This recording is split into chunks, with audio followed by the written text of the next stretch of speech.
السلام علیکم ملګرو بشیر خان یم ملګرو دا سیټ کې چې تاسو ته کومه ویډیو ښکاري چې ګورو چې په انډیا کې څه صورتحال روان دی او مسلمانان د کومو مشکلاتو سره مخ دي. دا چې په انډیا کې د انډیا چې کوم سټوډنټس دي دغسې وغیره هغه راوتي او جلوس کوي چې په سکولونو او کالجونو او یونیورسټیانو کې د مسلمانانو جنکو پرده دې ختمه کړی شي. مطلب چې یونیورسټۍ او کالج او سکول ته د جنکۍ په پرده کې نه راځي. بل طرف ته چې تاسو ته به دغه مسلمان اخور ښکاري چې هغه د دومره وحشي خلکو او د دومره شدت پسندو په منځ کې ماشاءالله را روانه ده او د الله اکبر اوازونه کوي لګیا ده. بل طرف ته که وګورئ چې سبحان الله زموږ اسلامي ملک چې چېرته چې زنانو ته چې کومې زنانه پرده کوي هغوی ته بھرپور عزت ورکول کېږي او هغوی ته د عزت په نظر باندې کتل کېږي. نو د بدقسمتۍ نه زموږ په ملک کې هم څه داسې مسلمانانې شته دی چې هغه ګندګي او بې پردګي خوښوي.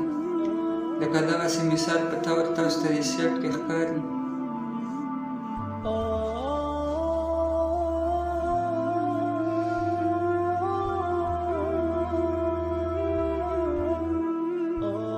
او اورو چې په دې باره کې حضرت مولانا شیخ ادریس صاحب څه وایي. تمارونو ګورې جینکو ته پکار دي زنانو ته چې سرونه سرتور نه ساتي.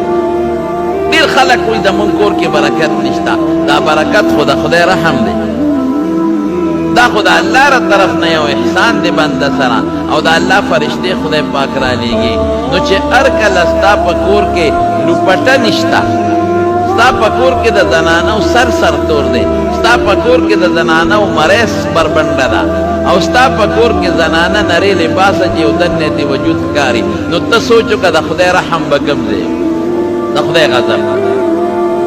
دا ګورې ذهن کې واچوه. ډېر خلک مانه دا تپوسونه کوي، یاره جي مونږ خو ښه نوکري کوو او تنخواه اخلو، روزه کې برکت نشته، پریشانه یو.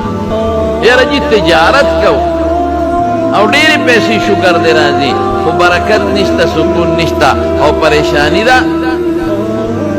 او ډېر خلک کارخانهدار راته ټلیفون کوي، یاره جي مونږ خو الحمدلله پیسه ډېره ده خو د زړه سکون اطمینان نشته او کله یو پریشانی کله بله کله بله. نو زه یم ګوره ډاکټر نه چې کله علاج کوي نو پرهیز به ورسره کوي. دا قانون دی. که ته یو ډاکټر له لاړې او ته د شوګر بیمار هغه دله ګولۍ درکړي خو ډاکټر درته وایي ګورې د خوږو نه پرهیز وکړه او ته ګولۍ خورې او د خوږو نه پرهیز نه کوې او ښه خوږه چای څکې او شربتونه او جوسونه تا له دارو فایده نه درکوي. یا ډاکټر تا ته وایي دا د بلډ پرشر ګولۍ ده دا خوره، دې سره به ستا بلډ پرشر کنټرولي او ته د مالګې نه او د غوړو نه پرهیز نه کوې، ښه ډېره مالګه خورې تا له فایده نه درکوي. نو دارو سره پرهیز ډېر زیات ضروري دی. رونو د ډېرو ټایم کور تلاوت کوي، جي تلاوت هم کوو، جي مونځ کوه، جي مونځ هم کوو. نو ګوره ته رزق هم ګټې د حلال، ته نوکري هم کوې، ته کارخانه دې هم شته، تجارت دې هم شته، ته کور خپل مونځ هم کوې، تلاوت هم کوې، بیا هم برکت نشته، بیا هم سکون نشته، بیا هم ټینشن دی. ولې؟ پرهیز ورسره نشته.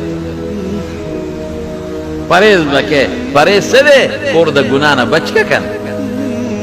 او غټه ګناه دا ده چې زمونږ زنانه نن بې ستره دي. زمونږ زنانه نن ټیټ پرتوګونه اچوي، زنانه په پتلونونو کې ګرځي، ټیټ پتلون اچوي، لاندې خپې او د خپې ټیک د پټې خو دي خو ساختې ښکاري، نریوالی او غټوالی د وجود نریوالی غټوالی ښکاري، سرونه سرتوري او ډېرو کورونو کې الله دې وساتي مونږه کټ لستونو والا کمیسونو کې جنکۍ ګرځي. او بیا بار چې مارکیټ ته دی او بازار ته دی نو جنکو په ځان نخرې کړي، ځان یې نیم بربنډ کړي. نو پرهیز ونه شو نو برکت په رزق کې نشته، پرهیز ونه شو نو د خدای رحم نشته، پرهیز ونه شو نو اطمینان او سکون نشته. ویډیو د ثواب په نیت باندې مخکې ملګرو سره شیر کړئ. د ویډیو کتلو ډېره